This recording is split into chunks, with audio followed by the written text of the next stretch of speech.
Bueno, buen día a todos. Este panel es del activismo en defensa de los animales. Los panelistas, como bien ya los presentó Victoria, es Anima Naturalis de México, ¿sí? Con el doctor Arturo Berlanga, y Sinergia Animal Argentina con Romina Vizcarret. Perdón. Bueno, y Sinergia Animal Argentina con Romina Vizcarret. Así que no quisieron que le demos más presentación, y así que no sé quién va a empezar. Creo que El doctor programa. Berlanga. Así que bueno, doctor, está abierta la exposición. Sí, casi no las escucho.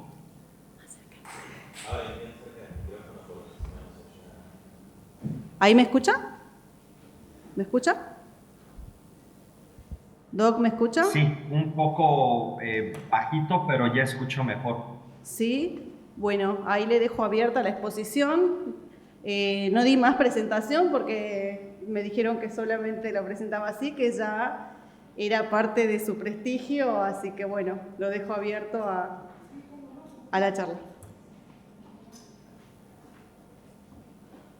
Muchísimas gracias, muchísimas gracias. Pues bueno, muy buenos días a todos, todas.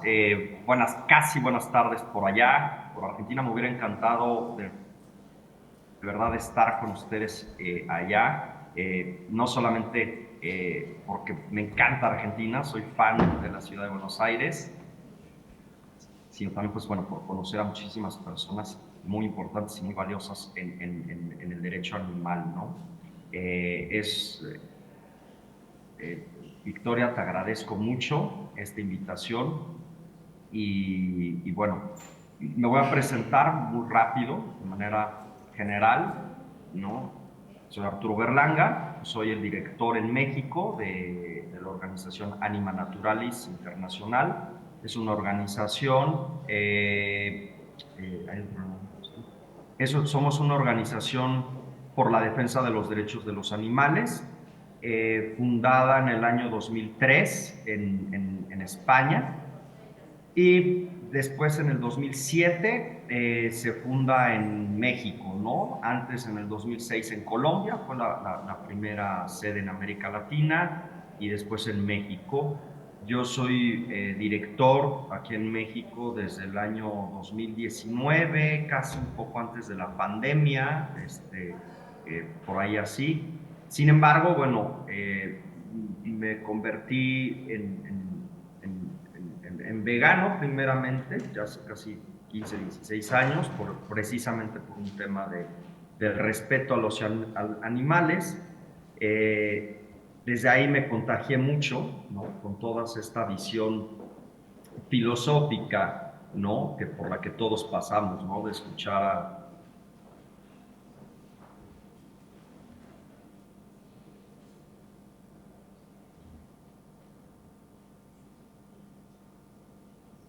¿Ya me escuchan?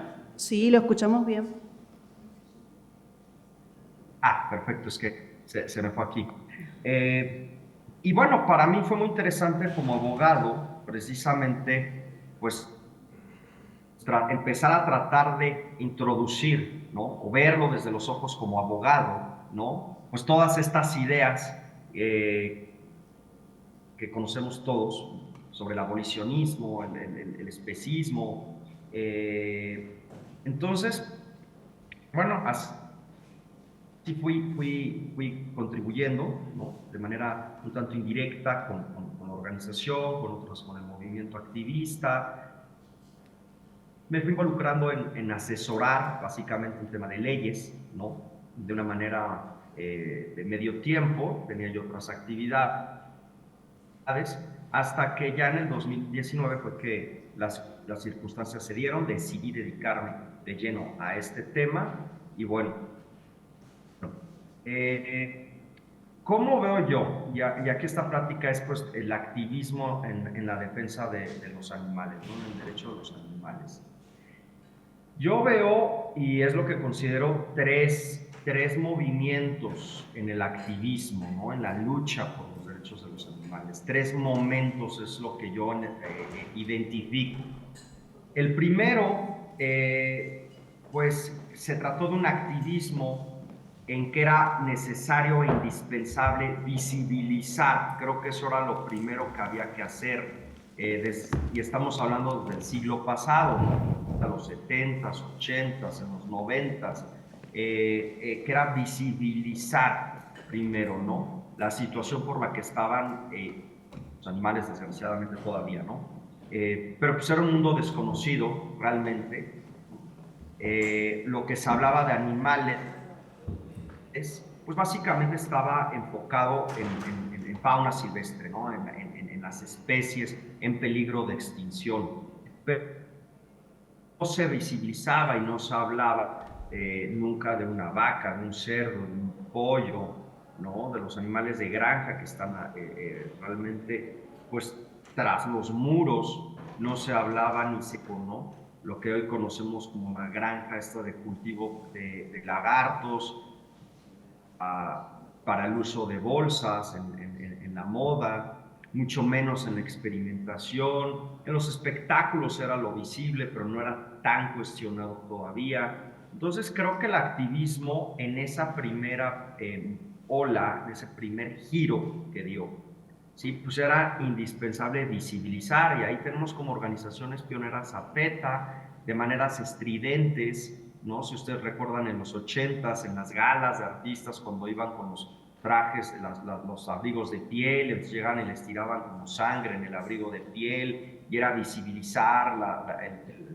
las granjas de zorros o de chinchillas. Entonces fue esa primer etapa del activismo muy importante en visibilizar, ¿sí? En dar a conocer.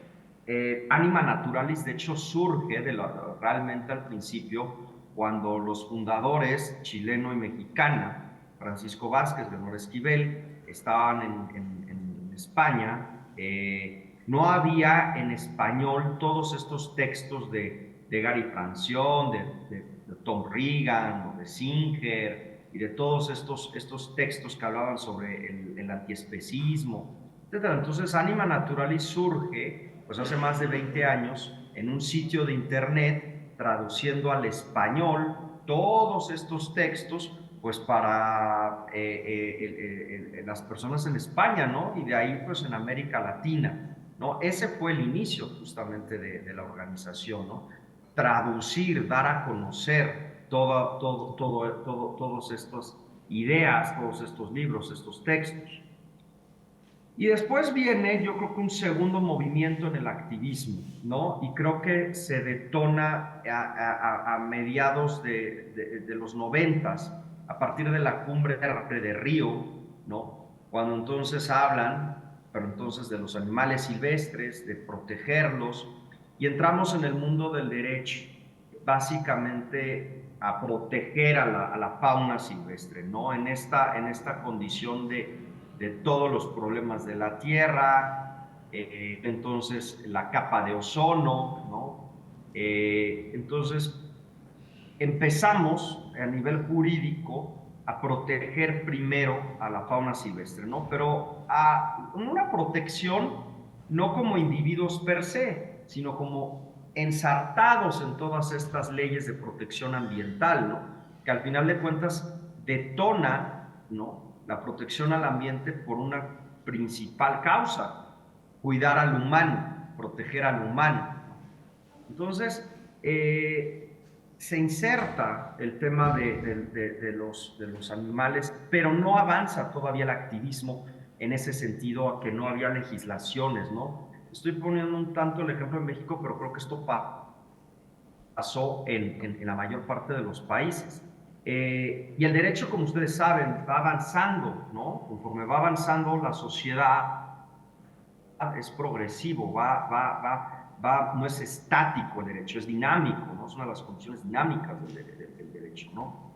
Entonces, cuando las sociedades empiezan a movilizarse en el enojo del maltrato animal, y aquí empezamos con perros, gatos, entonces, ante estos reclamos de la sociedad, en los casos de maltrato animal hacia los perros, hacia los gatos. Entonces es cuando el derecho, a través de los legisladores, empieza a moverse en crear primero pues estos, tipificar como delito, ¿no? Es decir, hay que sancionar, hay que llevar a la materia penal el maltrato animal, ¿no?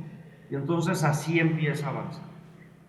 Por un lado, el tema de tipificar el maltrato animal, dadas las condiciones que en los 80s empiezan a crecer en el mundo, todas las granjas industriales, ya no era la granja de unos cuantos cerdos, unos cuantos pollos, unas cuantas vacas, el humano empieza a industrializar la producción de alimentos de origen animal, empiezan todas estas macrogranjas donde meten a 2.000, 3.000 cerdos, la producción masiva industrializada de vacas.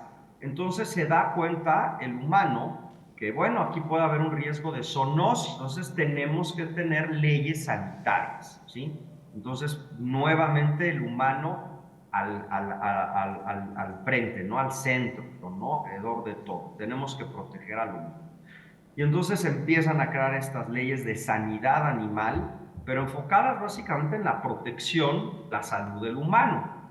Y por ahí es que después cuando empieza a empatarse esta visibilidad de este primer movimiento en el activismo, todo lo que pasaba tras muro, de todos estos infiernos, empieza a hablar por ahí de, bueno, que los animales si los explotamos, que estén en buenas condiciones, y ahí empieza a introducirse cada vez más este concepto del bienestar animal, que siempre yo digo, bueno, es como cómo los explotamos menos feo, ¿no? O cómo los matamos bonito, ¿no? Pero entonces empieza a surgir todas estas leyes, todo este marco jurídico, ¿no? Yo creo que en este segundo giro, en esta segunda etapa del activismo, se enfocó mucho en buscar leyes. Ya el activismo no solamente estaba dirigido a visibilizar o a concientizar, sino que desde el activismo y desde las organizaciones nos empezamos a dar cuenta en que se tiene que hablar de ir por derechos de los animales, ir hacia el derecho, ¿no? Y así es como, bueno, pues empieza todo este avance, como les decía, pues desde la parte penal, de tipificar el maltrato animal, estas leyes se crea, ¿no? En México la Ley General de Vida Silvestre, la Ley Federal de Sanidad Animal, y vamos a meter el tema de bienestar, hacer normas técnicas, ¿no? Sobre el trato humanitario en el traslado de animales, normas técnicas sobre el sacrificio, los métodos para dar muerte a los animales domésticos o silvestres sin que tuvieran tanto estrés, sufrimiento, dolor, y empezamos así en el marco jurídico, ¿no? Avanzar. Yo considero que ese ha sido, desde el activismo y las organizaciones a nivel mundial se dan cuenta que era importante el cabildear, ¿no? Esa función de hay que cabildear en los congresos para buscar leyes a favor de los animales, leyes de protección, etcétera, ¿no? Pero ahí es donde empezamos con este tema y yo creo que es donde en el activismo es una discusión que para mí siempre luego digo es sin sentido. Puede ser una buena discusión teórica, una buena discusión de salón de clase, cuando divados por nuestra cognición dualista, per se, que tenemos todos. Y lo digo ¿por qué? Porque esa es nuestra cognición dualista, o A o B, o bueno o malo. Y entonces caemos o abolicionista o bienestarista. Y entonces siempre estamos en ese dualismo y nos encanta esa como condición ahí que tenemos, estar discutiendo entre las dualidades, o esto o lo otro. O lo que queremos del abolicionismo o contra el realismo, el pragmatismo, y ahí nos podemos enfrascar y creo que desgraciadamente, lastimosamente, el activismo se ha enfrascado en una situación de discusiones puristas, teóricas, desgraciadamente, que le invierte demasiada energía en ese sentido, ¿no? Y no vemos que llegamos al punto de un tercer movimiento, de un tercer giro del activismo, que yo es lo que veo, que ya hay Hoy tenemos un marco jurídico en todos los países, Argentina, en Chile, en México, en Brasil, en Colombia, en Perú, en España, en Estados Unidos, en todos los países hoy tenemos un marco jurídico de derechos que se reconoce la protección, hablamos del bienestar, hablamos de derechos, podemos tener poesías jurídicas, como la Constitución de la Ciudad de México, que se les reconoce como seres sintientes. Hablamos hoy de que se les reconozca como sujetos de derecho, y la tarea es muy difícil. ¿Por qué? Por dos sentidos. Porque como estas ideas, ¿sí?, que nos motivaron, impulsaron al activismo, ideas meramente filosóficas, con una base ética moral, de la cual yo estoy completamente convencido y todos los que estamos aquí, pero cuando somos profesionales del derecho, cuando estudiamos esta carrera, pues nos encontramos en que lo que nosotros estudiamos es el segundo pilar antropocéntrico de la historia. O sea, el derecho romano es o sea, no voy a entrar en temas teológicos, pero bueno, el cristianismo y el derecho romano son los dos pilares antropocéntricos que tenemos hoy, básicamente en el mundo occidental. Entonces, imagínense, y menuda, ustedes lo saben, complicación que tenemos, que si nuestra herramienta, nuestro mundo de trabajo es enormemente antropocéntrico, enormemente especista, bueno, pues entonces, ¿cómo conciliar este choque de trenes, ¿no? Eso es muy complicado. Ese choque de trenes desde este lado, cuando hablamos de antiespecismo, cuando hablamos desde el fundamento de lo que da el origen del veganismo, ¿no? Todo este uso y explotación de los animales, esta concepción y verlos de otra manera, cuando los vemos o los confrontamos con el mundo del derecho. Yo siempre digo, bueno, pero es que pusimos como en un cuadrilátero, pues probablemente entre ahí a Tom Regan, a Francione contra Hans Kelsen, contra Marcel Planiol, ¿no?, contra Alf Ross. Entonces es como poder embonar y cómo hacer que el derecho poco a poco también en ese dinamismo que tiene, vaya avanzando, se vaya hablando de derecho animal. Y desde el lado del activismo, y yo por eso creo que es fundamental, el activismo se puede estancar, y es lo que yo veo, si no empieza a vincularse más con la academia, ¿sí?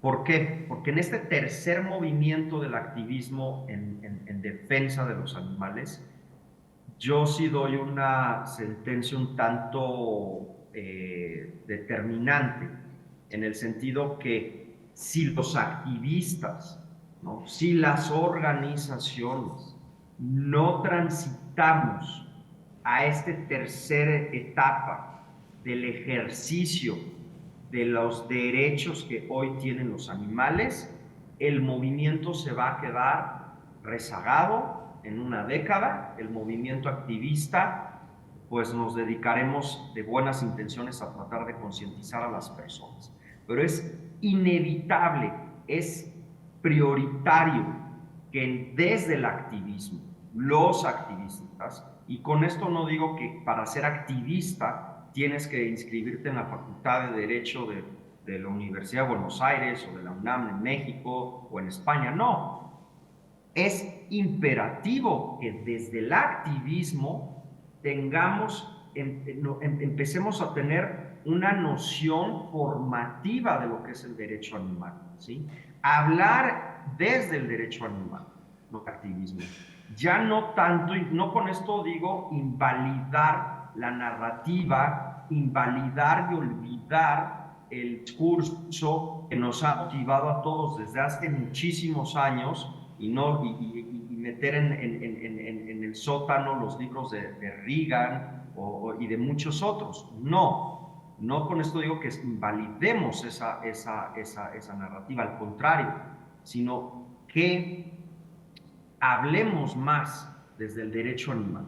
Y ahí es donde creo que es indispensable para el activismo, estoy hablando como activista, director de una organización, que lo platico y lo veo con muchos otros de mis compañeros, es indispensable que haya un vínculo más estrecho con la academia, con todos los profesionales académicos, que aquí hay muchos y que admiro profundamente, ¿sí? Y tienen que avanzar de la mano. No puede avanzar la academia por un lado, ¿sí?, avanzando en estos temas de derecho animal, ni tampoco puede avanzar por otro lado el activismo. Tienen que ir de la mano. Y el activismo, a lo que yo iba, es que tenemos la obligación de empezar a ejercer esos derechos que tienen los animales, ¿no?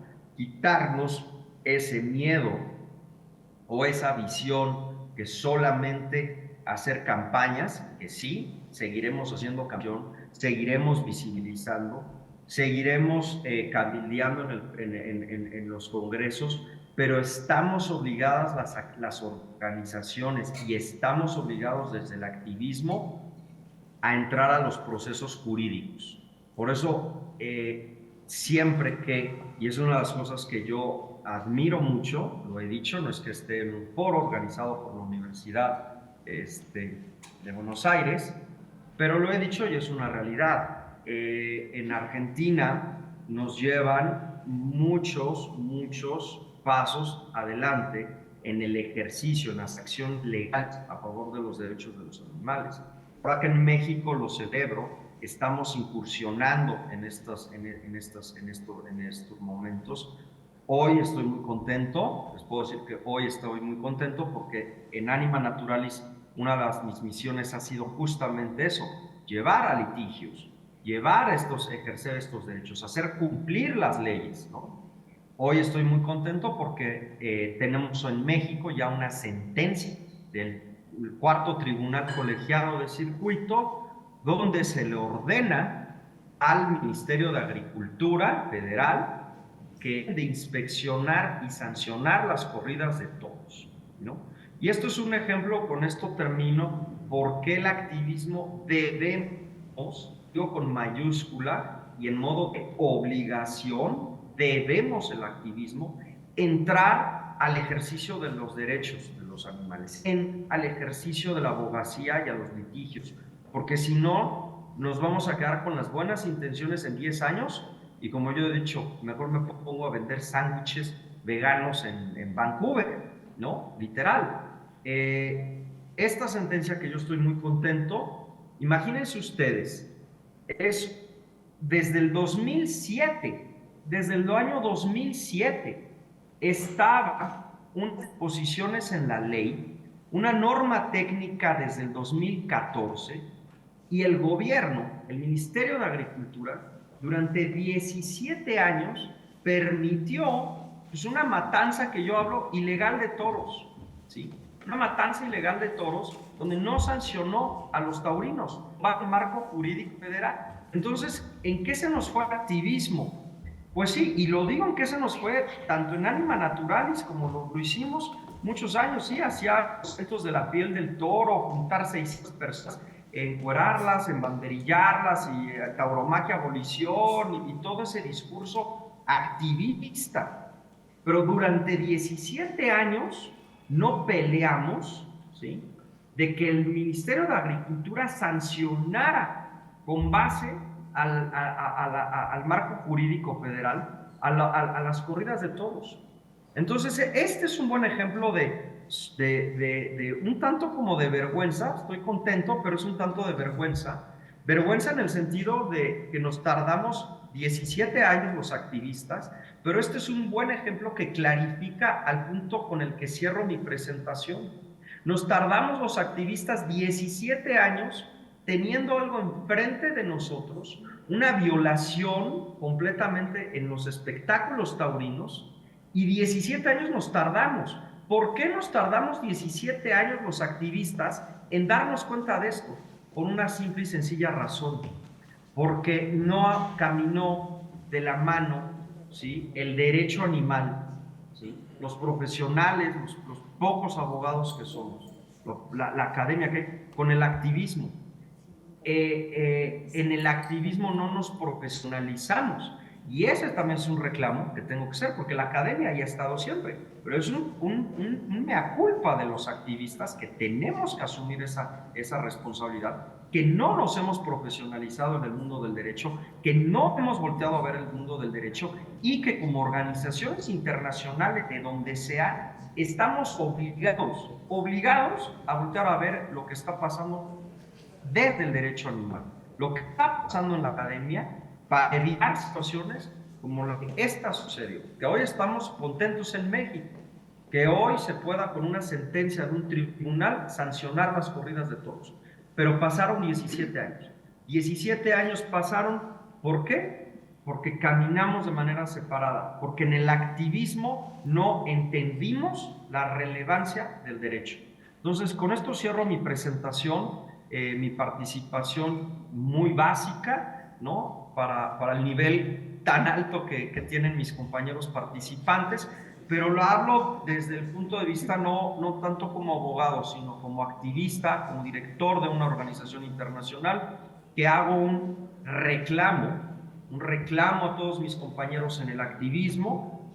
No es el primer reclamo que hago, lo hago seguidamente, muy seguido, pero es un reclamo que hago al activismo.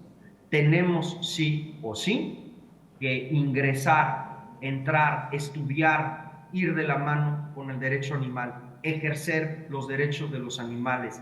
De nada nos sirven las buenas intenciones, de nada nos va a servir leer a Singer, a Reagan, a Francione, eso es a nivel personal, pero a los animales les va a servir que tengamos un ejército de activistas profesionalizados, más vinculados con el derecho animal, y que salgamos a dar la batalla en los juzgados y en los tribunales. Gracias.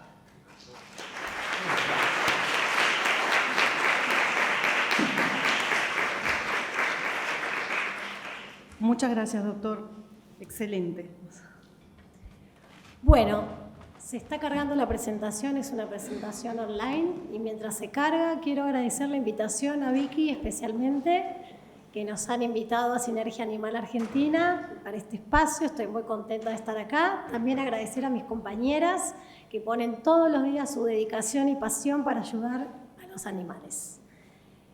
¿Qué nos convoca hoy? El activismo por los animales. Una pregunta que me vengo haciendo hace 15 años, desde que me hice vegana, es ¿cómo puedo ser la mejor activista posible? ¿Cómo puedo ayudar a la mayor cantidad de animales con los recursos limitados que tengo? Y cuando hablo de recursos limitados, no son solo económicos, sino la propia vida. En la vida que tengo, ¿cómo puedo ser la mejor activista e impactar positivamente a la mayor cantidad de animales? Voy a presentar. Voy a compartir la pantalla, ¿no la ven, no? Sí. ¿Sí?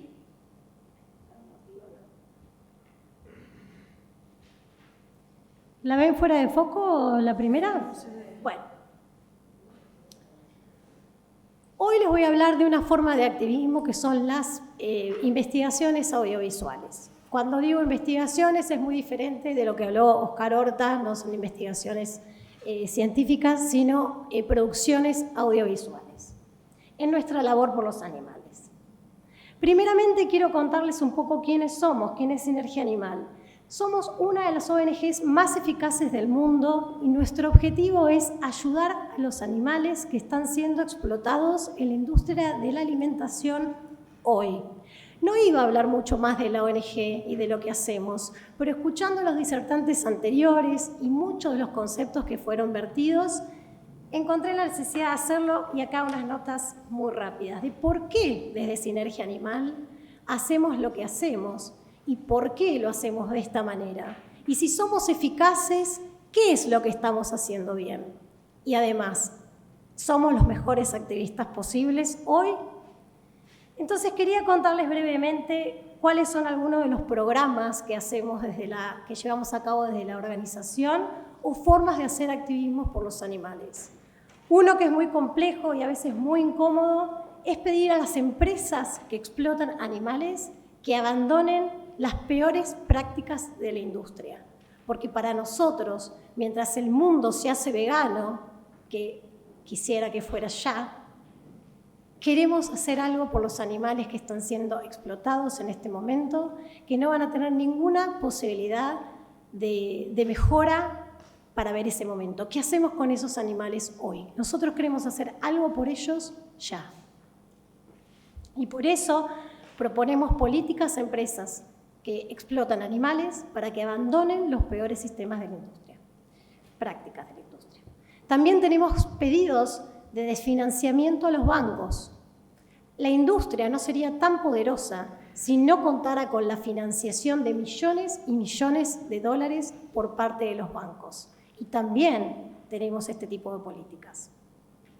Otro programa con el que contamos es Alimentando el Mañana, que propone a instituciones privadas y públicas, universidades, comedores, que empiecen a reemplazar sus menúes por menúes a base de plantas. Y el año pasado hemos alcanzado 500.000 comidas libres de animales. Además, les enseñamos a estas instituciones el valor nutricional de las recetas a base de plantas. Llevamos chefs y hacemos entrenamientos para que la gente entienda que comer sin animales no solo es posible, sino que es saludable. Y por último, los proyectos de la ley. Yo no soy abogada, te agradezco mucho, pero yo soy instructora de buceo y fotógrafa y vegana hace muchos años. Y hemos presentado un proyecto de ley para visibilizar cómo se producen los huevos en nuestro país. Algunos proyectos parecen muy inocentes, pero el impacto que tienen en la sociedad y en los animales es mayor del que podemos imaginar. Y por último, las investigaciones audiovisuales, que son esas investigaciones que retratan los horrores que padecen los animales en la industria de la alimentación, que son dignos de una película de terror y que buscan concientizar a la gente para que haya un cambio de conciencia y un cambio de hábitos. Ahora sí, ¿cuáles son las dificultades que encontramos los activistas por los animales a la hora de llevar este mensaje? La educación especista, el desconocimiento, el marketing por parte de la industria y la negación. No me presenté, ¿no? Soy Romina Vizcarret y soy la directora de Sinergia Animal en Argentina. Pero bueno, muy por arriba. Bueno, asumo que todos saben lo que es la educación especista, pero básicamente es el sistema de creencias al que estamos sometidos desde pequeños, primero desde nuestro seno familiar, instalándonos la creencia de que somos superiores con respecto al resto de los animales. Además, los animales y nosotros, como si nosotros no lo fuéramos. Estas creencias van siendo reforzadas en el sistema educativo en la primaria, en la secundaria y a través de los medios de comunicación, haciendo que naturalicemos la violencia sistemática hacia los demás animales. Por otro lado, el desconocimiento es otra de las barreras con las que nos encontramos a la hora de hacer activismo por los animales. La mayor parte de la gente no sabe cómo viven los animales hasta ser servidos en su plato, y tampoco se hacen estas preguntas. Por otro lado, el marketing de la industria no nos facilita la labor en el activismo de los animales, ya que la industria invierte millones y millones en instalar la idea en la gente de que los animales explotados en la industria no solo no sufren, son extremadamente felices.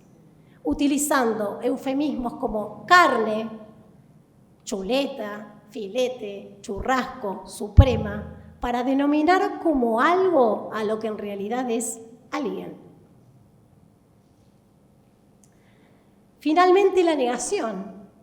Cuando le contamos a la gente los horrores que padecen los animales en la industria, es una verdad tan difícil de tolerar que la mayor parte de la gente elige pensar que esto no es verdad, que no puede ser posible que eliminemos a los pollitos machos de un día de vida triturándolos vivos o ahogándolos con espuma, que castremos a los cerdos con anestesia, o que la vaca lechera como tal no existe, sino que una vaca es un mamífero al igual que nosotras y que para dar leche debe ser madre una y otra vez y su hijo sistemáticamente arrancado de su vida para que los seres humanos nos alimentemos de un alimento que no necesitamos. Los números y la práctica de la industria son monstruosos y desconocidos por el grueso de la gente, y por eso la importancia de las investigaciones audiovisuales. Hablemos un poco de las cifras locales de nuestro país. Tenemos una población de 46 millones de argentinos.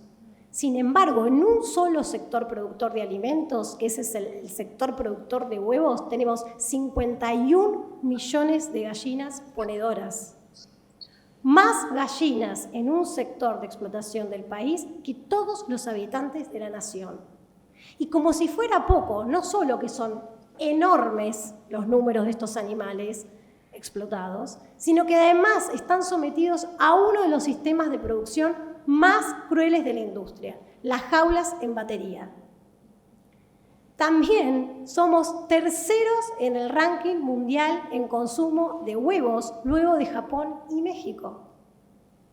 Y como si fuera poco, tenemos altos niveles de consumo de carne y lácteos, y el consumo de carne es parte de la identidad nacional. Argentina es, sin dudas, el país del asado. Entonces, ¿cómo es posible que si tenemos más gallinas ponedoras que habitantes y somos terceros en el consumo de huevos en el mundo y que esto crece y crece y crece, no sepamos cómo se producen los huevos en nuestro país? Y de aquí traer una de las 4 barreras para hacer activismo, que es el desconocimiento.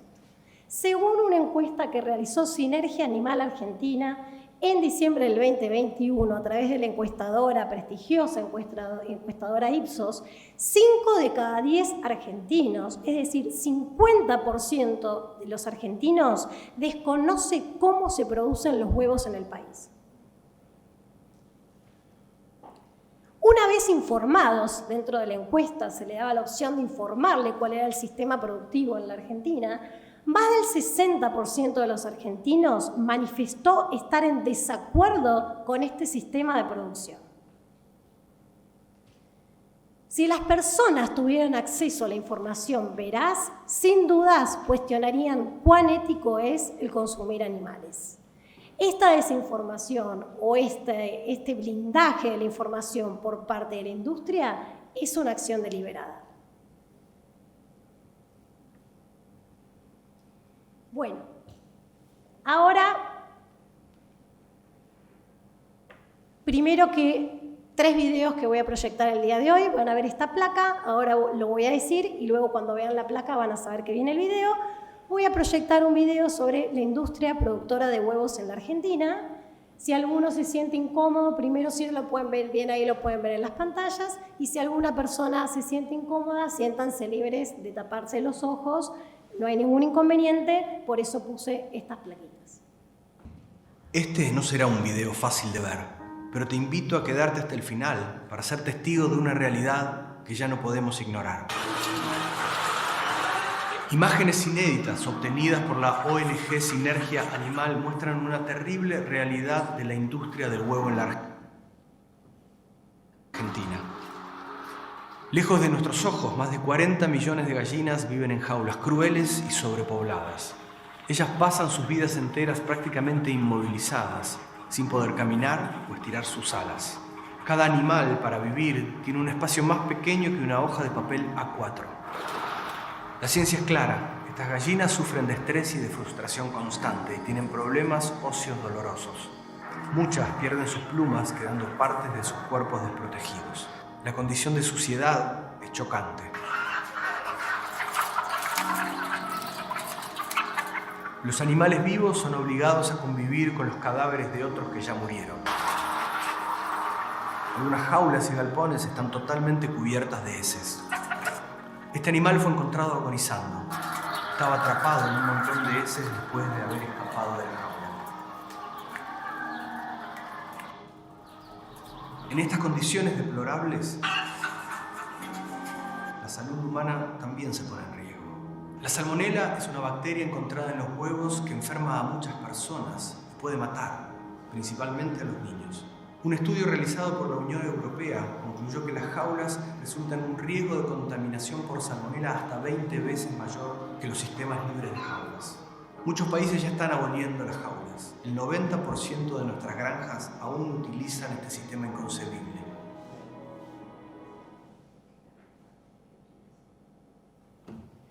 Bueno, entonces, ¿por qué las investigaciones audiovisuales son importantes en el activismo de la defensa por los animales?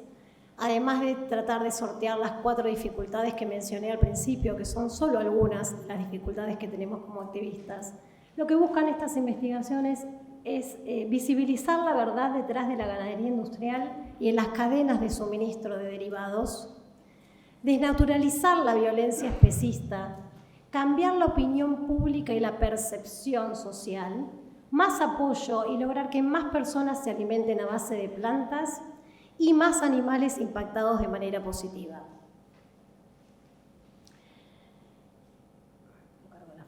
Bueno, estamos con problemas técnicos con la presentación. Ahí vamos.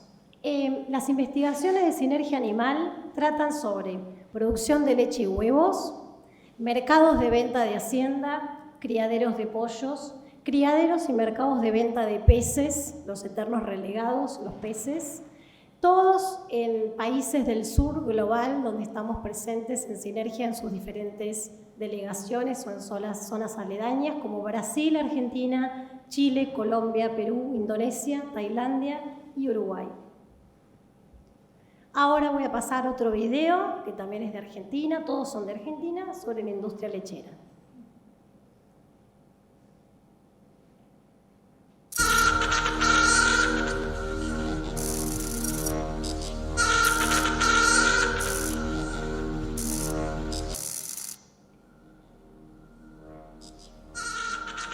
Nosotros hacemos todo crianza artificial, ahora con la madre lo dejamos como mucho 2 horas y así nos queda lindo. Los machos se van, guardamos en un sol y otro para acá.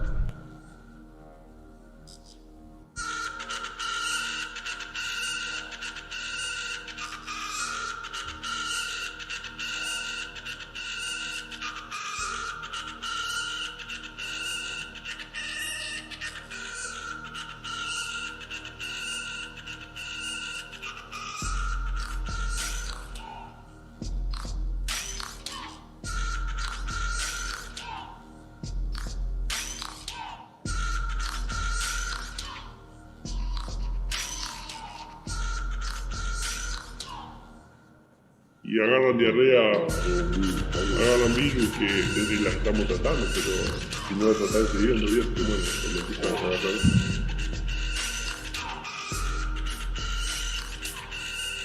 Cuando mueren, se tiran. Las vacas van a un rincón, miren allá, ahí se justo muerto. Y esto, se agarran de subida, agarran 4 ciclos y se tiran.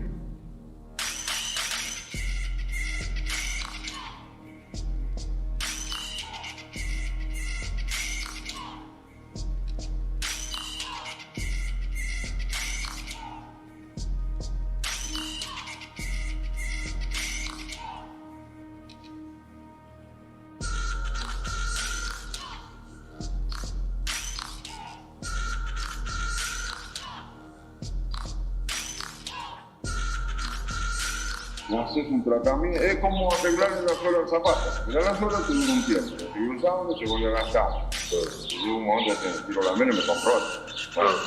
Acá pasa lo mismo, la cargo en el camión, la mando a la feria y me compro una vaca sana.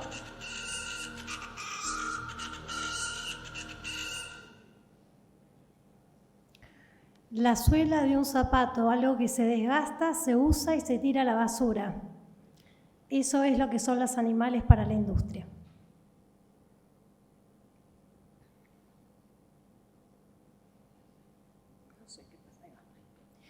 Bueno, algunos de los logros con nuestras investigaciones. Hemos realizado 25 investigaciones en 7 años. Los resultados en redes sociales, lograr que estas investigaciones vean la luz de miles de personas no es un asunto fácil. De hecho, el video de los terneros que les mostré recién tuvo gran blindaje mediático en la Argentina.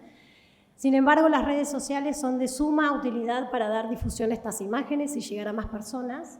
La investigación con mayor alcance en redes sociales fue la realizada en granjas de patos en Indonesia, que alcanzó a más de 4 millones de personas y llegó a más de 10 millones de impresiones. Todas estas investigaciones pueden verlas en nuestros canales de YouTube, Sinergia Animal Latinoamérica, Sinergia Animal Internacional, y también en nuestras redes sociales, Sinergia Animal Latinoamérica, Sinergia Animal Internacional, Sinergia Animal Brasil, Tailandia, Indonesia. La siguiente investigación de Alboar Brasil, que alcanzó 1.169.000 y tantas personas y más de 1.400.000 impresiones. Y lo interesante de esta investigación es que estaba destinada a una de nuestras campañas. Como les conté, las campañas no solamente buscan visibilizar la explotación animal y que la gente cambie sus hábitos, sino que además son una forma de hacer activismo para apoyar nuestras otras campañas. En este caso, la campaña de desfinanciación de los bancos, le estábamos pidiendo al Banco Mundial que no financie una empresa de lácteos de Brasil. Pese al blindaje mediático, nuestras investigaciones han logrado ser cubiertas por América TV, Crónica, TN, C5N, Clarín, Infobae, Agencia Telam, la Agencia Española EFE, Página 12, La Voz, Filonews, Perfil y tantísimos otros medios de comunicación. E incontables entrevistas de radio donde hemos podido hablar tanto del contenido de las investigaciones como sobre la violencia hacia los animales como una forma de aceptación cultural. Por otro lado, algo muy importante que nos enorgullece tener en Sinergia es el Media Center o Centro para Medios. Ahí, en este lugar, en www.mediasinergiaanimal.org, hay imágenes libres de copyright para que todo activista u organización que quiera hacer trabajo por los animales pueda utilizar tanto fotos como videos. Allí también están nuestras investigaciones y además es una fuente para periodistas que quieren hacer coberturas sobre explotación animal y pueden utilizar este contenido. Y además desde Sinergia Animal contamos con apoyo para organizaciones que quieran realizar investigaciones audiovisuales. Si alguien de los que está aquí presente tiene la intención de empezar a hacer investigaciones audiovisuales sobre la explotación animal, siéntanse libres de escribirme luego de esta presentación para ver de qué manera podemos apoyarlos. Ya para ir cerrando, les voy a hablar de nuestra última investigación, que es del mercado de cañuelas en Argentina y 2 mercados en Chile. Es una investigación que hemos hecho con la prestigiosa organización de fotoperiodistas We Animals Media, donde se ve la violación a las propias normas de SENASA. Como si las normas de SENASA no fueran suficientemente laxas, ni siquiera esas pobrísimas normas se están respetando. Violencia extrema hacia los animales a la vista de todo el mundo. Y hemos hecho, a raíz de este material, y lo hemos presentado como prueba, 2 denuncias a las autoridades pertinentes, SENASA en Argentina y el Ministerio de Agricultura y Ganadería en Chile, denuncias que todavía están en curso. Voy a completar con este video y luego vamos a cerrar. Esta es una subasta de ganado estándar en Sudamérica. La dinámica es todo lo mismo. Ingresan, se venden y a la hora 2 ya están saliendo. Y el otro día lo mismo. Casi a diario venden vacas, ovejas, cerdos e incluso caballos. Pero, ¿alguna vez has visto lo que sucede dentro de uno de estos remates?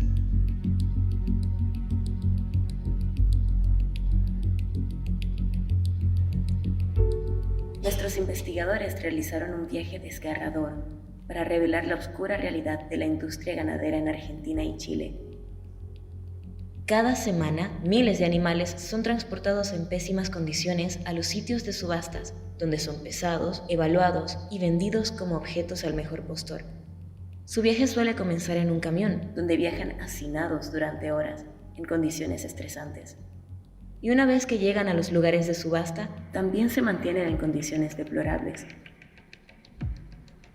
Los corrales repletos pueden convertirse en caldo de cultivo de enfermedades y causar mucho estrés a los animales, quienes permanecen de pie sobre sus propios excrementos. Los empleados golpean a los animales durante todo el día. En este inquietante video grabado por nuestro investigador, un cerdo herido es empujado brutalmente para obligarlo a moverse. Esta vaca tuvo que soportar que le tiraran y retorcieran la cola, una maniobra dolorosa para que se ponga de pie. El maltrato es despiadado, implacable y a menudo casi ilegal. En este cartel que cuelga en la pared de la Feria de Animales se encuentran las reglas para el manejo de los animales basadas en las recomendaciones del Ministerio de Agricultura de Chile. Es evidente que estas directrices no se están cumpliendo. Según el reglamento, los trabajadores no deben golpear ni arrastrar a los animales en absoluto. También prohíben el uso de palos, picanas u objetos punzantes, todos los cuales son utilizados contra estos animales. En el sitio web del Ministerio de Agricultura de Chile hay una declaración que describe la posición oficial del país sobre el bienestar animal y la intención de establecer condiciones mínimas de bienestar para los animales de granja en todas las etapas de su vida productiva. El SENASA, de Argentina, organismo gubernamental responsable de velar por la calidad agroalimentaria, también cuenta con un manual con lineamientos sobre estándares de bienestar animal. Establecen claramente que no se debe golpear a los animales con objetos duros, puntas afiladas, correas o látigos. Como se ve en las imágenes captadas durante esta investigación, queda claro que en estos lugares no se cumplen con los estándares de bienestar. Muchos animales en estas subastas llegan con signos visibles de posible enfermedad, lesión o son demasiado viejos para tener un valor real para los ganaderos. Se evidenció el sufrimiento de vacas postradas con indicios de lesión, a menudo demasiado débiles para levantarse. A pesar de las señales que indican un estado debilitado, los empleados de la subasta obligaban a estas vacas a levantarse y caminar mediante golpes inapropiados y agresivos. El comportamiento violento hacia los animales es muy común en este entorno. En el mismo lugar, una vaca con un ojo magullado permanecía debilitada y desatendida. La atención veterinaria es escasa y su sufrimiento es frecuentemente ignorado. Su futuro puede ser incluso más espantoso que la corta estancia en estos lugares. Según una fuente interna, más del 90% de los animales vendidos en esta subasta están destinados al matadero. El 90% para faena, por partir, el resto un poquito de manada. Se venden para obtener ganancias rápidas, una vez que ya no se les considera dignos de ser mantenidos con vida. Lugares como este son un recordatorio de las dolorosas atrocidades a las que son sometidos los animales, a menudo inadvertidas por la sociedad. Ayúdanos a revelar el abuso que sufren miles de animales. Comparte este video y recuerda que la mejor forma de ayudar a los animales es dejándolos fuera de tu plato. No es un asco. Tampoco creo que sea algo mecánico, pero no, muy histérico, muy ladrador. Y esos perritos tienen mucho. Seguiremos exponiendo estas imágenes hasta que los animales dejen de ser considerados recursos y estas muertes no queden impunes. Muchas gracias.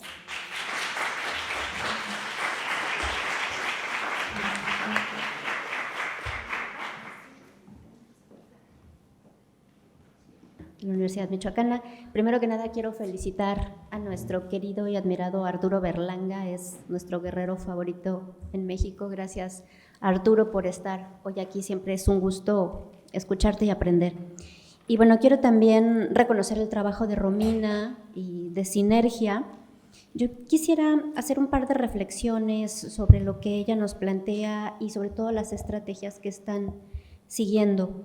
En un inicio, como platicaba Arturo en su ponencia, la mayoría de las organizaciones que trabajan por el trato ético de los animales, bueno, empezando por PETA, si todavía se le puede considerar dentro de estas, mismo Anima Naturalis, etcétera, recurrían a estas estrategias que se conocen en la doctrina como el shock moral, ¿no? Estas imágenes como las que hoy nos mostraban. Sin embargo, hay estudios muy recientes que se han hecho, sobre todo en el área de comunicación, de los efectos a largo plazo que pueden tener campañas como esta, efectos que resultan muchas veces contraproducentes contra lo que estamos buscando, La más evidente, por ejemplo, es la normalización.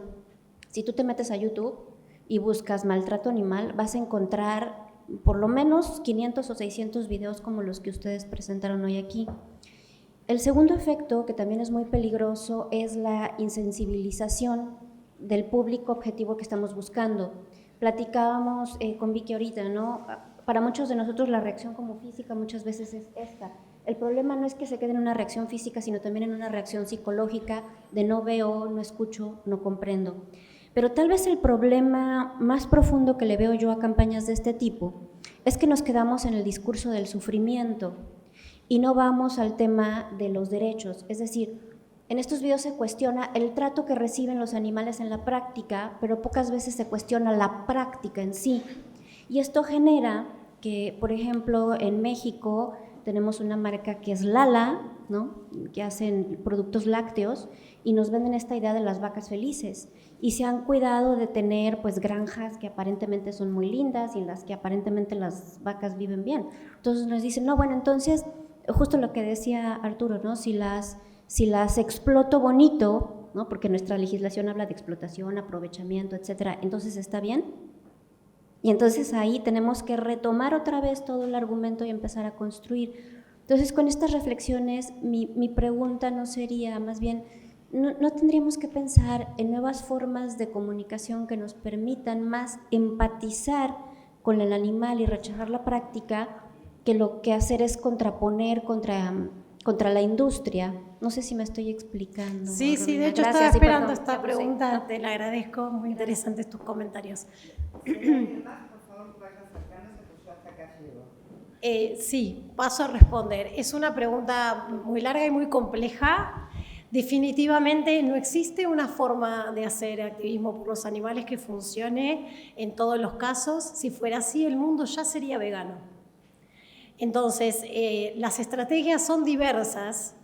Nosotros somos una ONG pragmática y reconocida entre las más eficaces del mundo. ¿Vieron el Zoom? Ya no se oye nada. No me colaboran hoy, y por ejemplo... Sí, la organización no estuvo nada bien. No se dan cuenta cómo es que el Zoom. Nada.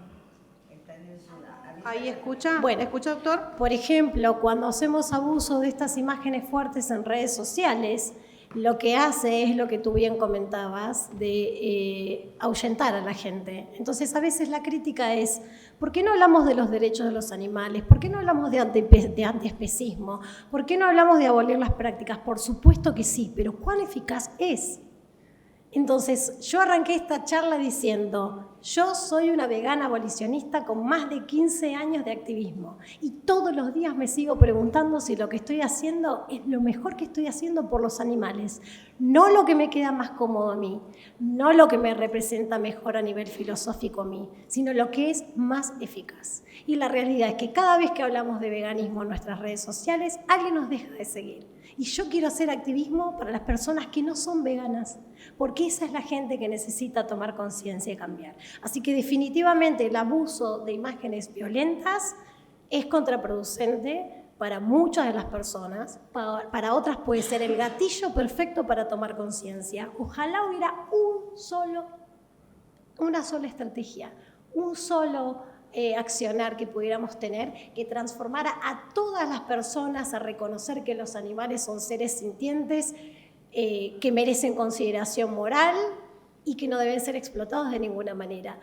Es muy difícil nuestro trabajo porque nosotros no avalamos que los animales sean tratados bien y asesinados. Pero también sería inmoral que porque a mí me queda incómodo pedir una mejora en la calidad de vida de los animales, yo no haga nada por esos animales. Una vez una vegana me dijo, yo no quiero que... Ustedes saben lo que son las jaulas en batería, es una jaula donde se confinan hasta 15 gallinas por jaula. Tienen menos de una hoja 4 para pasar toda su vida. No hay recreo, no hay salida al exterior, no hay contacto con la luz solar. Las gallinas son seres jerárquicos e inteligentes y tienen hábitos de especie súper determinados como forrajear, anidar, perchar, etc. En las jaulas no pueden hacer nada. Es una indignidad, una frustración, osteoporosis. Llegan fracturadas al matadero. Porque pido poco, no voy a hacer nada por esos animales. Para mí, en esta altura de mi vida como activista, no hacer algo por esos animales hoy sería inmoral. Pero sí comparto todas tus reflexiones en que debemos seguir haciéndonos estas preguntas, ¿qué es lo mejor? ¿Cuál es el mayor bien que podemos hacer desde nuestras perspectivas? Muchas gracias.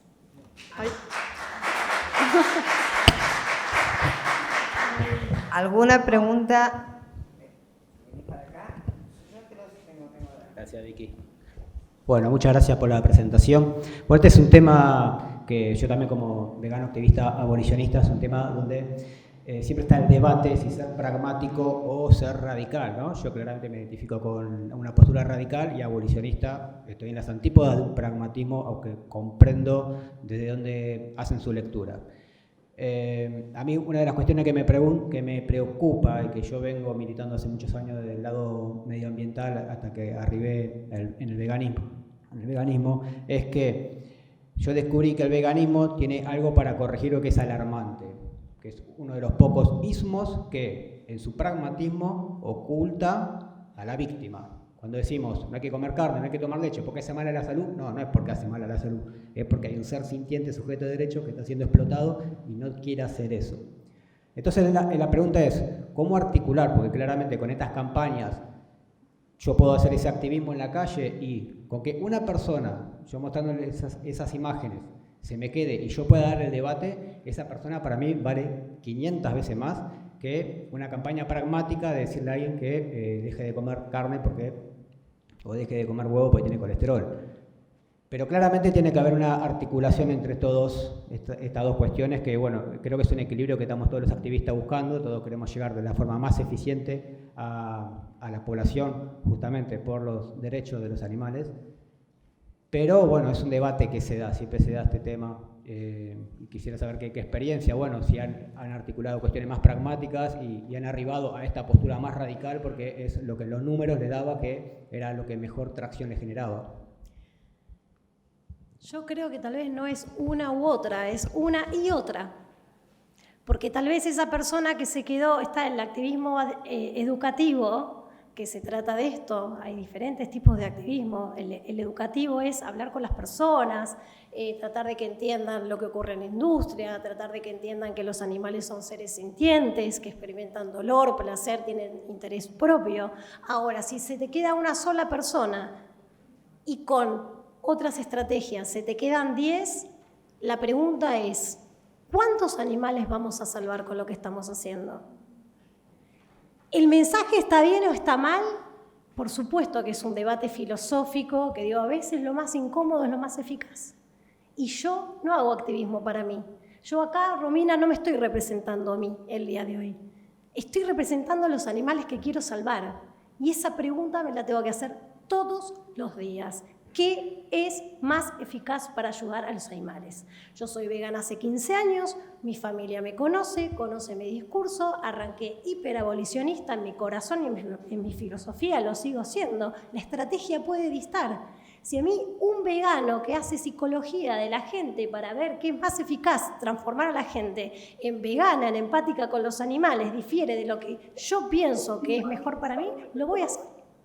Lo voy a hacer. Entonces creo que uno de los temas que había pensado, que lo hablé con Vicky, era la importancia de ser eficaces en el activismo. Iba a ser todo un debate sobre esto. No tengo la respuesta. Simplemente puedo decir que somos una de las ONGs más eficaces del mundo y que nuestro trabajo es evaluado en cantidad de animales impactados. Tal vez el mensaje es mucho más fácil de entender para personas que todavía no llegaron al punto donde llegaste vos y donde llegaste yo. Y tal vez algunas de esas personas no lleguen nunca ahí. Pero yo te digo, y esto es incomodísimo para mí decir, porque yo quiero que la gente deje de consumir animales al 100%. Pero nosotros hablamos de reducir el consumo de animales también, ¿no? Desde el pragmatismo. Ahora, ese animal que le van a cortar su cuello, y que alguien decide no consumirlo y salva su vida, ¿le importa por qué motivo la persona dejó de consumirlo? Entonces, el pragmatismo es esto.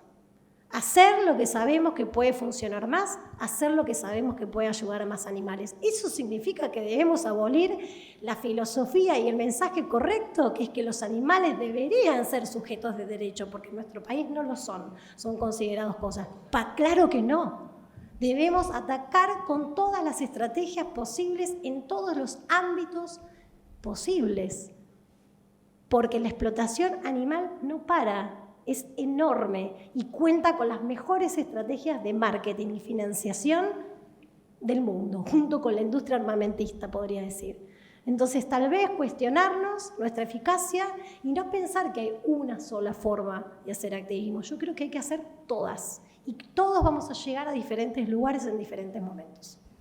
Bueno, puedo hacer yo una y ya que tengo el micrófono acá a mano, abuso. Yo voy a hacer una aclaración. Es cierto que nuestro Código Civil dice que los animales son cosas.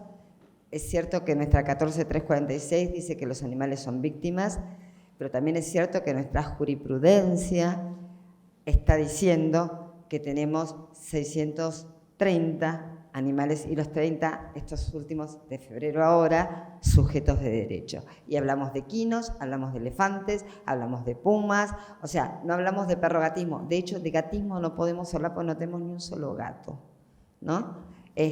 Nos falta un gato, nos falta un reptil y nos falta un pájaro y diría, bueno, ves es difícil con la UFEMA y diría que tenemos casi toda el área casi completa, ¿no? Un marino, uno de estos.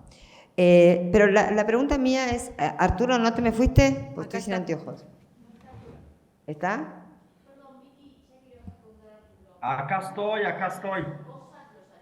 ¿Cómo? Aquí sí. estoy. Sí, Arturo, ahí voy. La pregunta mía es, ustedes allá en México, como organización activista, porque obviamente también cada activismo va de acuerdo a cada país y a cada idiosincrasia, ¿no? Anima Naturaleza ya ha bajado un poco este tipo de publicaciones porque a los mexicanos evidentemente no les generaba tanta resistencia y han buscado otros sistemas.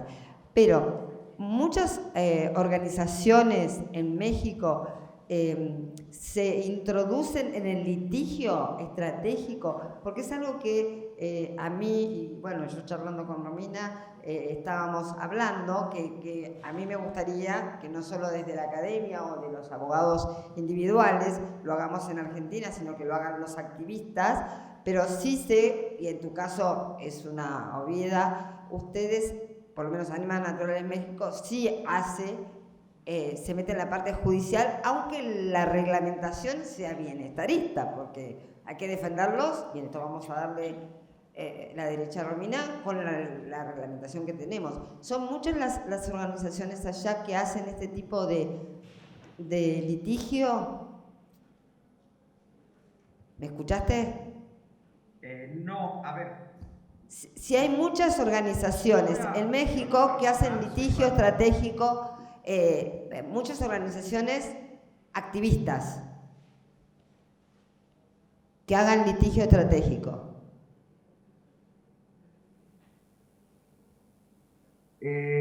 No, a ver, primero, yo soy radical en una cosa. No soy radical, no me distraigo ya. Desde hace muchos años decidí no distraerme en ese discurso que si el abolicionismo o el bienestarismo, porque estaba distrayendo mi mente, estaba distrayendo mi energía, estaba distrayendo mis esfuerzos, ¿no? En esa narrativa de ver quién tiene la razón, un tanto luego a veces impulsada por los humanos en el ego de quién tenemos la razón, si los abolicionistas, los bienestaristas, y eso a mí se me hizo francamente, a mí en lo personal, una pérdida de tiempo, cuando en lo que sí soy radical es que, y lo digo con esa de manera tajante, los activistas, las organizaciones animalistas de cualquier país del mundo tenemos la obligación en mayúsculas de incursionar al mundo del derecho.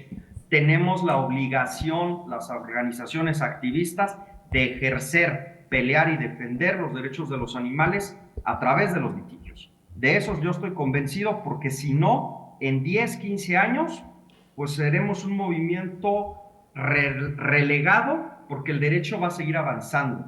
el derecho y la normativa va a ir avanzando sí o sí. Entonces, desde el activismo o entendemos la inercia y nos subimos al carro del derecho animal, o nos vamos a quedar como activistas rezagados. En eso sí soy muy radical y en eso sí soy muy tajante. Ahora, en México, ¿qué es lo que ha pasado?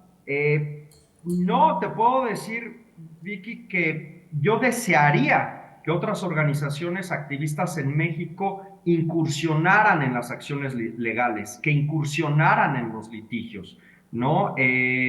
Voy a poner un ejemplo muy puntual, y no voy a decir nombres, pero se logró hace 4 años que se modificara la ley general de salud. Se modificó la Ley General de Salud en México, se logró que se prohibiera el uso de animales en experimentación de cosméticos. Y entonces, eso podemos decir que fue un gran avance. Lo que yo explicaba, irnos a las leyes, ¿no? A que se prohibieran estas formas de explotación y de uso de animales en la industria cosmética, ¿no? Pero, ¿qué ha pasado? Una realidad, que en la ley, ¿no?, estipuló en un transitorio que para que entrara en vigor era necesario que se expidiera una norma técnica, lo que llamamos una norma oficial. Bueno, reclamo que hago al activismo, ¿sí? En 4 años no se ha expedido esa norma oficial. En 4 años no ha entrado en vigor esa disposición de prohibir la experimentación de animales, el uso de animales en experimentación en cosméticos. ¿Y por qué hago este reproche y este reclamo? Porque desde el marco teórico, desde el punto de vista de los activistas, desde el punto de vista de los veganos, desde el punto de vista antiespecistas, y le podemos aderezar hoy en día con 1001 cosas más, ¿no? Que nos encanta aderezarnos con 1001 atributos, siguen experimentándose, ¿sí?, en México, productos cosméticos con animales. Y un tema legal, que volvemos a lo mismo, las autoridades, la Secretaría de Salud, no ha querido sacar esta norma. La pregunta del millón: ¿quién en México, de todas las organizaciones activistas que estamos y podemos marchar, hacer los desfiles en las marchas antiespecistas y podemos debatir y decir cómo somos el mejor vegano y cómo esto y cómo lo otro y bla, bla, bla, bla, bla? Pero la realidad es que hoy una disposición jurídica que prohíbe el uso de animales en la industria cosmética sigue 4 años como estaba antes.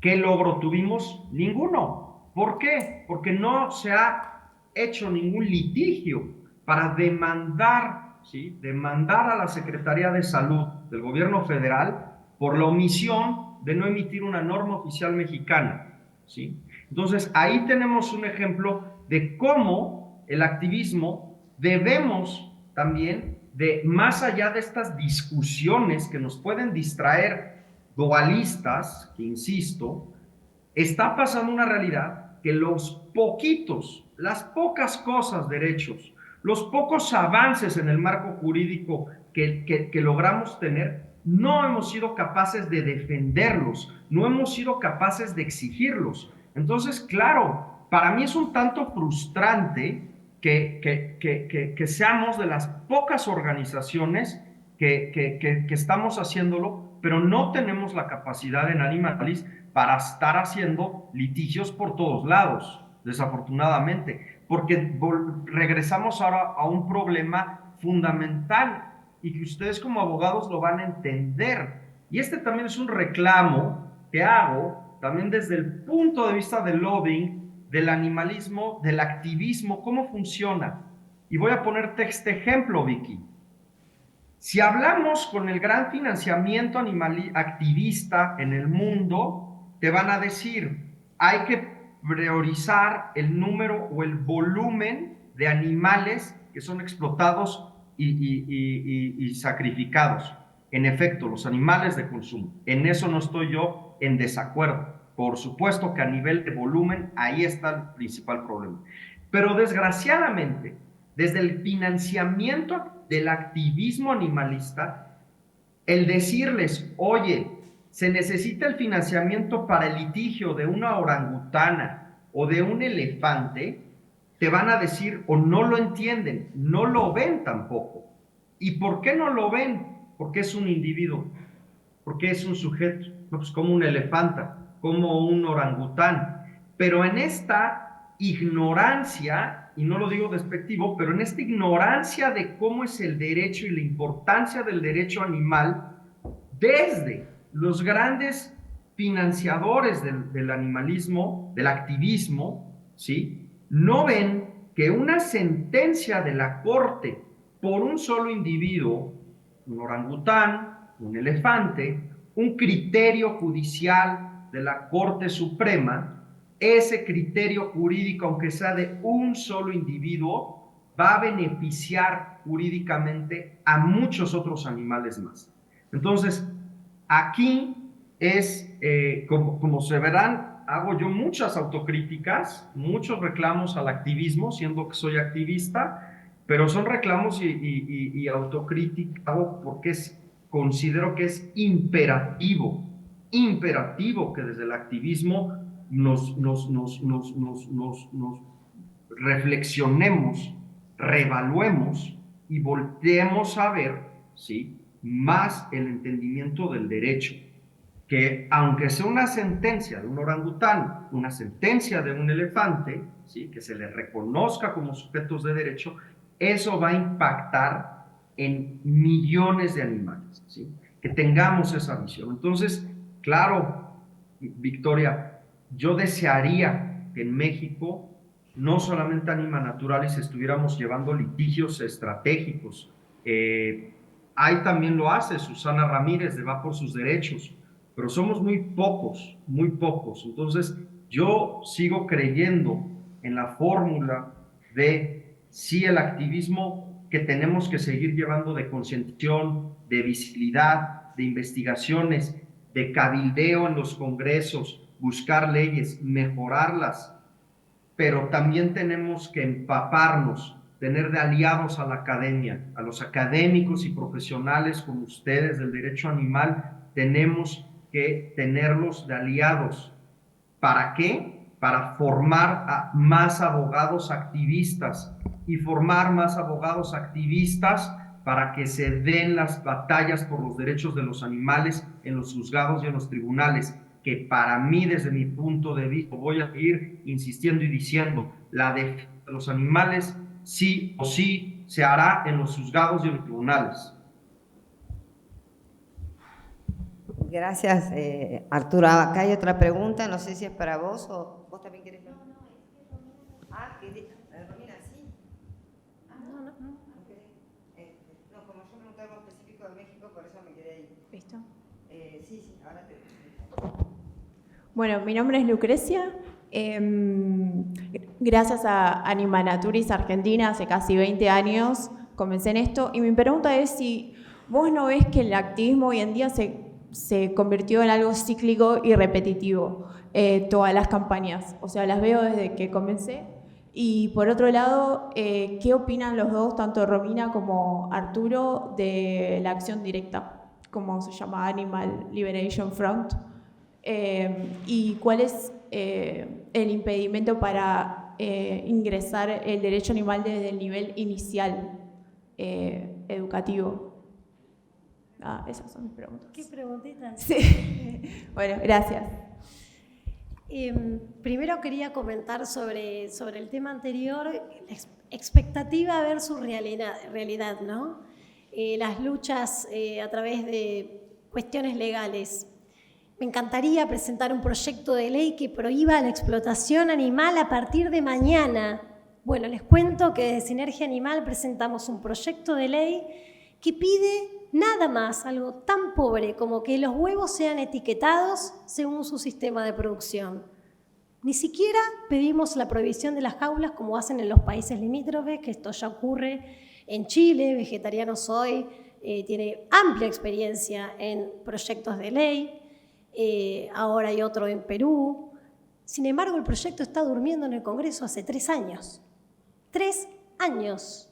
No logró ni su tratamiento, pero sí molestó mucho a la industria.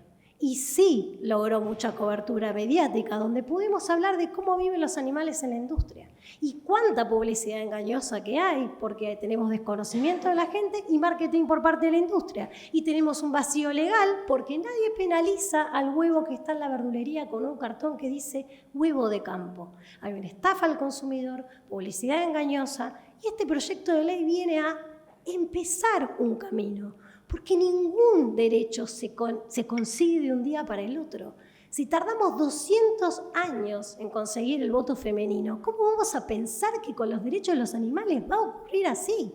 Ojalá, me encantaría, pero es un primer paso. El fin último es que ningún animal tenga que ser explotado para el uso humano. La estrategia es lo que estamos debatiendo hoy. Entonces, me encanta lo de los... Quería preguntarte, Vicky, ¿cuántos de los animales que fueron declarados personas no humanas son animales explotados para la alimentación humana? No, para la alimentación no, pero sí para el mascotismo, varios, sí el zoológico, varios, ¿no? Y miento, los 300 y pico de caballos estaban en un terreno en el cual, bueno, puedo dar el nombre del imputado y que aparte sufrió la condena, Honorato, se considera que no solo es un catadero famoso, sino que aparte los manda a matadero. O sea, digamos que si no estaban, iban camino a matadero, fueron rescatados.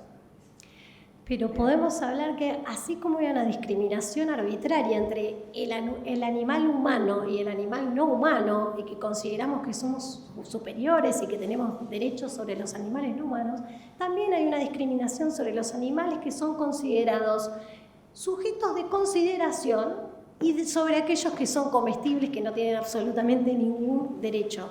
Y por eso es que tenemos que tener en cuenta estas cuestiones a la hora de plantear proyectos de ley si queremos que prosperen. Empecemos por algo básico, para ir por más y por más y por más. Yo les quería contar la frustración de nuestro proyecto de ley, para que vean lo frustrante que es. A ver, vamos a plantearlo esto como un diálogo académico, porque estamos justamente en el lugar donde podemos discutir estas cosas y nadie se puede sentir ofendido por tener posiciones diversas, que acá no estamos teniendo posiciones diversas, estamos planteando distintas estrategias. Exactamente. ¿No? Que eso es distinto, porque acá no hay duda que somos todos, por lo menos ella y yo somos abolicionistas. Totalmente. Arturo Berlanga es abolicionista, Rosa María Torre es abolicionista. O sea, no hay duda de que somos muchísimos los que estamos acá abolicionistas. Estamos hablando de estrategias distintas, algunas consideramos que no son chocantes, otras que no. O sea, esto para que quede aclarado que no es una pelea, aparte jamás se me ocurriría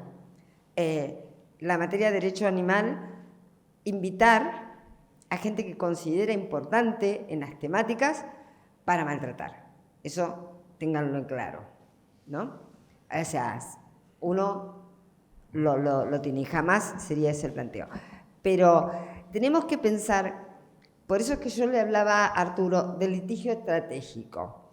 ¿Por qué? Porque ir contra los criaderos de perros y gatos y hasta de erizos, si ustedes me permiten, nos es mucho más fácil en la ciudad de Buenos Aires porque están prohibidos por ley. Entonces uno que busca el litigio estratégico, voy contra lo que puedo con que tengo normativa, ¿no? Ustedes me dicen, pero están yendo contra el maltrato. Bueno, de hecho, hace 20 días salió el fallo Oya. El fallo Oya, que con gusto después se los comparto a todos. La jueza realmente muy bien explica cómo existe el maltrato en el criadero y cómo las féminas somos utilizadas para parir y parir y parir, como antes lo éramos las féminas humanas.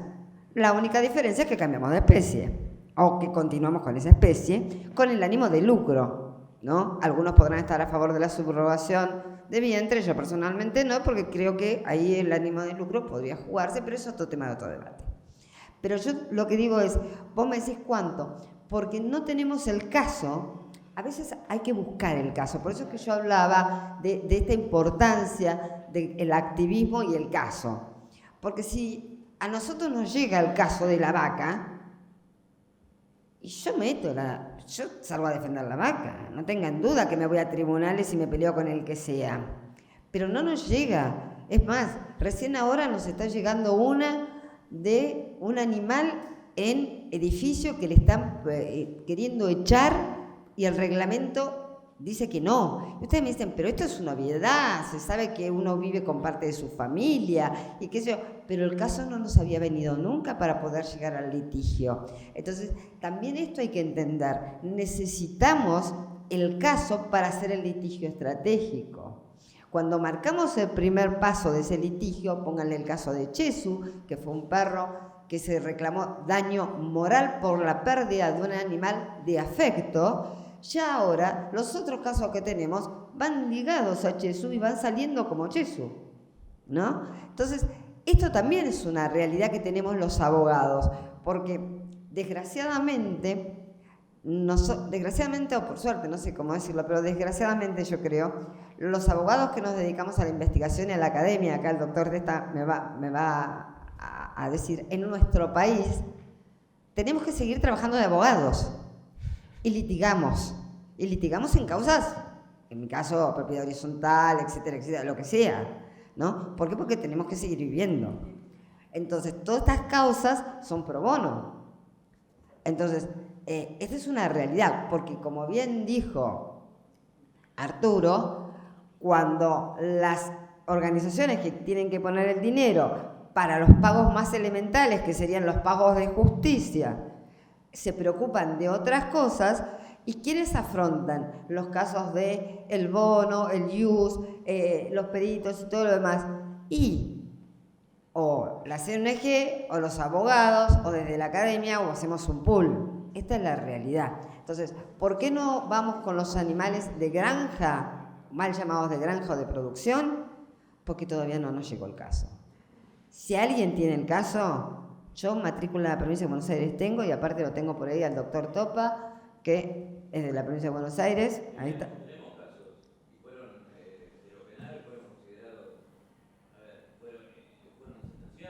A ver, vení. Porque eso no lo conoce y es importante que Sinergia lo conozca también. Así que lo conozca porque es Argentina específicamente y aparte Arturo porque de México también. Yo vengo desde el Departamento Judicial de Junín, la provincia de adentro. Vivimos en la Pampa Húmeda, sabemos todo es agroganadero y las ferias, las rurales, existen metodológicamente el maltrato animal. Incoamos en varias oportunidades diferentes denuncias, algunas han llegado a buen puerto con condenas por maltrato. Lo que vos pasaste, ahí yo lo veo casi siempre, lamentablemente, cada vez nos llegan más, pero tenemos condenas. Algunas tratamos de hacerla a la rural, a la sociedad puntualmente, donde se comercializa el animal, y otras en lo que podemos en forma individual al maltratador. De hecho, tenemos 2 o 3 fallos en los cuales han sido condenados en forma individual y uno puntualmente a la sociedad rural de Lincoln, de donde yo vengo. Es así, nosotros los que hacemos la parte penal de lo que es el derecho animal desde la base, desde el llano, estamos acostumbrados a ver lo que vos señalás. Sí, es una estrategia, como dice Vicky, todo tiene es un eslabón, cada caso es un eslabón que nos lleva a continuar y a usar esa misma jurisprudencia para el próximo siguiente. Eso es lo que nosotros hacemos desde las bases. Excelente. Sí, lo mío era una pregunta. Me encanta saber esto. Hay que ir por más. Le debemos la respuesta... Arturo y yo le debemos la respuesta a Lucrecia. Lucrecia, sobre que sería genial tener programas educativos sobre los animales en las escuelas. De hecho, yo antes estaba en otra organización y hemos planteado, pero tenemos que ser también honestos. A mí lo que me pasa es esto, me obsesiona la eficacia, porque las ideas que todos tenemos son maravillosas. ¿Cómo podemos bajarlas a la realidad para que de verdad impacten en los animales? Por eso me encanta el debate que se armó y creo que no tenemos una respuesta absoluta, la tenemos que seguir pensando entre todos y seguir intercambiando entre todos. Creo que sí, que sería ideal tener respeto hacia los animales en las escuelas, pero me imagino que siempre estaríamos hablando de los mismos animales y que un grupo de animales quedaría excluidos. Tal vez es el camino, incorporarlo y que luego la percepción, ¿no?, el abanico de animales a ser respetados o considerados se vaya expandiendo, pero totalmente de acuerdo con eso. Sobre la acción directa, bueno, desde la ONG no es algo que practicamos, pero muchos de nosotros somos rescatistas. Yo he estado en Cresta Roja, donde rescatamos 2.000 animales y ha sido un rescate muy duro, muy frustrante, muy exitoso, pero bueno, no es algo de lo que solemos hacer en la ONG. Y tu otra pregunta era una tercera, ¿no? O si no, le paso la palabra a Arturo. Doctor. Arturo. Ya, acá estaba, es que el micrófono, acá estoy. Creo que, como bien lo dice, no hay una fórmula única, no hay una sola manera tampoco, ¿no? Hay mil y un formas. Creo que yo sí siempre pongo de este ejemplo de la realidad, ¿no? A ver, a nivel legal en todo el mundo, porque bueno, puede haber excepciones como China y otros países, pero hablemos y pensemos del mundo occidental, de manera general, bueno, ¿qué tuvimos, no? Se abolió la esclavitud, hay leyes, ¿no? Hay marcos jurídicos en donde no se permite las expresiones racistas, ¿no? Sin embargo, a pesar de que en los marcos jurídicos se prohíbe, ¿no?, esto, no todos los millones de humanos en el planeta Tierra no son racistas, ¿sí? Se le dieron y se le han ido dando a partir del siglo XX derechos, ¿no?, a las mujeres, pero no con esto implica que no haya una misoginia, ¿sí?, que no haya un maltrato, discriminación. O sea, podemos nosotros ir desde el punto jurídico a poder tener una constitución antiespecista, imaginémoslo, ¿no?, en esa utopía, pero no por ese hecho, son millones de humanos se harían antiespecistas, ¿no?, o lo constreñimos a un solo país. Y aquí es donde pues son procesos de sí la educación, yo siempre voy a apostar por la educación. Me parece que un problema tremendo que tenemos y cómo nos enfrentamos desde el activismo, pues es principalmente de la visión que tenemos, y mucho en el mundo occidental, también en ciertas partes de Oriente, de cómo nos relacionamos con los animales, con la naturaleza y con todo. Mientras probablemente hay una persona que va a entender muy bien lo que voy a decir ahorita, mientras no entendamos la interdependencia que tenemos todos los seres vivos unos con otros, ¿no?, va a ser muy difícil quitarnos estos velos de los ojos de cómo vemos a los animales o cómo vemos a otros de nuestra propia especie, ¿no? Y por más que el derecho avance, por más que haya leyes, es un tema meramente de revolución de conciencias en ese sentido. Y por eso sí considero que se debe de seguir educando. Pero aún así, La educación no tengo yo la palabra, ni tengo la fórmula, porque fracasan los sistemas educativos, ¿no? En América Latina lo podemos ver, y no solamente en América Latina, pero en Europa, pero en América Latina los sistemas educativos, al menos México, yo lo considero que es un reverendo fracaso, ¿no? Un reverendo fracaso. Entonces le apostamos a que desde la educación y desde la escuela de el respeto hacia los animales, ¿no? La consideración, y me parece que lo tenemos que hacer, pero la tarea es un poco titán. A veces desde el activismo nos desanimamos mucho, pero a veces también hay personas que nos levantan, y eso creo que es parte de esto, que también nos levantamos los activistas. Eso es en cuanto a la educación.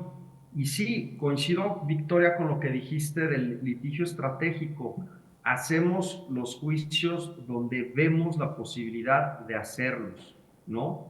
Quisiéramos a veces en nuestras posibilidades hacer más, pero los hacemos justamente, y una parte fundamental de un litigio estratégico es donde sabemos que vamos a tener un resultado exitoso, porque tampoco se trata de meter juicios por juicios como si fueran de fiesta, ¿no? Y vamos a demandar y vamos a meter mil y muchos, porque a veces también puede salir, como decimos en México, la culata, nos puede salir o podemos salir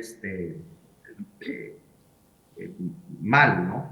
Entonces, sí hay una parte de la educación, considero que son estos espacios, considero que son estos foros donde todos nos eduquemos, activistas, donde también desde la academia vean lo que pasamos desde el activismo, desde lo que vemos desde la sociedad. Este tipo de foros es educación, y todos debemos de educarnos, nunca vamos a acabar, nadie sabe todo, no hay ningún activista de la causa que sea un mundo, no hay. Entonces, tenemos visiones diferentes, hacemos las cosas diferentes, no por eso quiere decir que estén bien o mal, hacemos, yo sí lo digo, en el activismo hacemos lo que podemos, ¿sí? ¿Por qué? Porque lo que nos mueve como activistas, pues hasta al final de cuentas un mejor planeta, ser mejores con los animales humanos o no humanos. Entonces hacemos con lo que podemos, pero sí tenemos que reevaluarnos, replantearnos. Lo que dijeron, que somos cíclicos, sí, yo considero que el activismo ha caído en una especie de inercia cíclica, y considero que es muy importante que el activismo, el animalismo, reflexionemos, ¿sí? Hagamos una pausa y reflexionemos qué hemos hecho. Hemos tenido grandes aciertos, pero también desaciertos. No estamos viendo bien todo, estamos enfocados en una cosa. Entonces sí, frenar esa inercia cíclica en el activismo, en la forma que creemos, porque no hay una sola fórmula, y replantearnos, porque la autocrítica nos va a hacer mejores activistas, definitivamente. Bueno, muchas gracias, doctor. La verdad que enriquecedor. Por falta de tiempo vamos a tener que ir cerrando. Creo que queda una respuesta de Romina que quería dar a Lucrecia, y no sé si queda una pregunta más, y bueno, y después de esto vamos a terminar. Sí, rápidamente a Lucrecia. Acá tenemos a nuestra gerenta de activismo, y realmente es el desafío ser innovadores con las campañas, entender también la psicología de las personas que no son veganas todavía y tener en cuenta esto, no seguir haciendo lo mismo, reclutar activistas, sin dudas que es algo en lo que tenemos que seguir trabajando.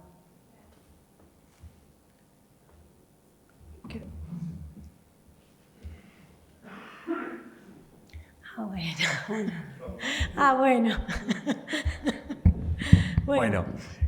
Bueno, buenas tardes. Yo voy a aprovechar justamente a dar una mirada optimista, ¿no? Agradeciendo, por supuesto, tu ponencia. Y quiero remarcar justamente que esta evolución consciente que hemos tenido a lo largo de 15 años, recuerdo haber estado en el 2010 acá, activando un poco en el salón de al lado, de la mano de Vicky, y les cuento que hemos logrado a lo largo de este tiempo. Hemos logrado terminar con el tiro al pichón. Como veterinario me parecía un oprobio estar de alguna manera viendo lo que significaba este especismo aberrante y antropocéntrico de lo que era generar pichones para luego hacer tiro al blanco. Eso por suerte lo pudimos terminar. Terminamos con la peregrinación gaucha a Luján porque no era una actividad de devoción mariana, sino muy por el contrario, era una estafa moral y era un engaño a los animales que caían literalmente exhaustos año tras año en la peregrinación. Terminamos con la carrera de perros. Vicky, me tomo el atrevimiento. Terminamos con las carreras de perros gracias a la puja que hicimos en la ley 27330. Terminamos en Lanús con una ordenanza de la cual soy el autor, de terminar con la explotación de los caballos libres de TAS y libres de toda explotación en los equinos. El fin de las muertes por los caballos fracturados. En veterinaria había un viejo dicho, digamos, adagio, que decía que caballo que se fracturaba, bueno, caballo que había que mandarlo al tacho, como se dice en la jerga. Bueno, logramos rescatar la esencia y la defensa sobre los animales por encima de la utilización de esos caballos. No importa que no puedan rendir en una pista, pero tienen derecho a lo más supremo que pueden tener, que es su vida, y ahí estuvimos defendiéndolos. Y en una ONG a la que colaboro, se llama CRE, Centro de Rescate y Rehabilitación Equino, logramos poder amputar la primera potranquita y gracias a eso ya tenemos más de 60 caballos que tienen sus prótesis y que se puede ver el reflejo de lo que significa la defensa real de la vida, más allá del rendimiento de la producción del equino. Eso lo hemos denominado medicina de trinchera, porque la medicina deportiva estaba al servicio de la producción y del deporte, entre comillas. Terminamos con el corte de colas y orejas en los perros, teniendo en cuenta que la belleza no debía tener un principio antropocéntrico, sino que debía tener un principio, obviamente, de defensa y consideración moral hacia esos perros o gatos, con el corte de las garras, por ejemplo. Bueno, obviamente, quiero hacer, para terminar, una pequeña aporte respecto de lo que significa, si no es una encerrona, el activismo. ¿Y por qué digo esto? Porque el activismo significa una tendencia, una escuela, un istmo que va a llevar a, de alguna manera, hacer cosas. Todos, de alguna forma, los que estamos aquí somos activistas, pero esto tendría que ser en el plano de lo que es a nivel social una educación que venga desde la tierna infancia, pasando por los distintos estamentos educativos, a efectos de derramar en la sociedad esta consideración moral, porque está sabido que la empatía sobre los animales se educa. Nosotros, en nuestra esencia, somos siempre amigos de los animales no humanos. Sin embargo, luego es como que nos cambian el cassette y empezamos a verlos como de una manera especista. Así que bueno, contar finalmente lo que fue el caso Muñeco, del cual me permitió ser perito y ayudar a un caballito en General Sarmiento, en donde fue asesinado de varias puñaladas y se subió a la red, y pudimos determinar que había sido un equinocidio. Fue un aporte que tuve que hacer para convencer al juez. Este biocidio a nivel humano se llama homicidio, pero no había esa palabra en el caballo y me pareció llenarlo de sentido y llamarlo equinocidio como aporte, digamos, en la causa, y se pudo determinar que ese caballo había tenido una conciencia premonitoria de muerte. En eso basé justamente la defensa. Él sabía que se iba a morir. Así que no está todo perdido y me parece que si cada uno de nosotros nos empoderamos y vamos adelante sabiendo de que en el derecho animal, que es activo, es fáctico, no es solo declarativo, podemos tener excelentes herramientas, aún con la vieja 14346, que como el viento sigue soplando, podemos tener herramientas muy válidas para seguir defendiendo a los animales. Gracias, Romina. Le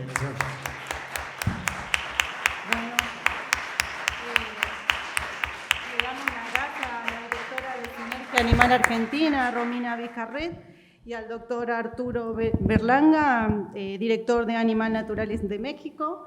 Así que los despedimos, totalmente agradecidos por toda la información, creo que ha sido muy enriquecedora, así que bueno.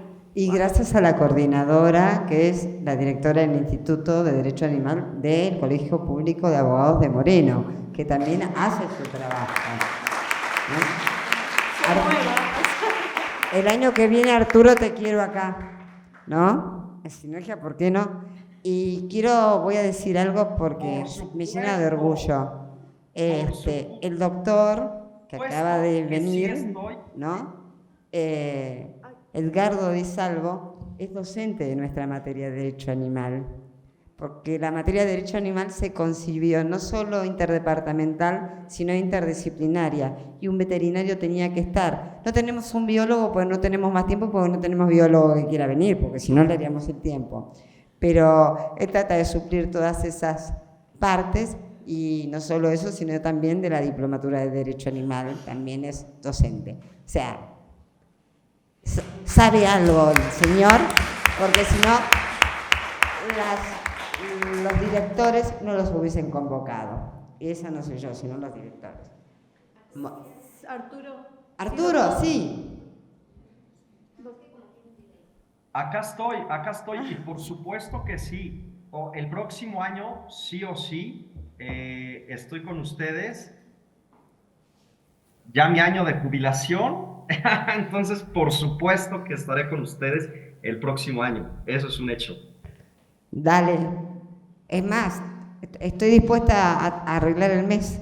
Mira cómo te quiero. Ya se lo prometí a tantos eso, ¿no? Bueno, Arturo, muchas gracias. Gracias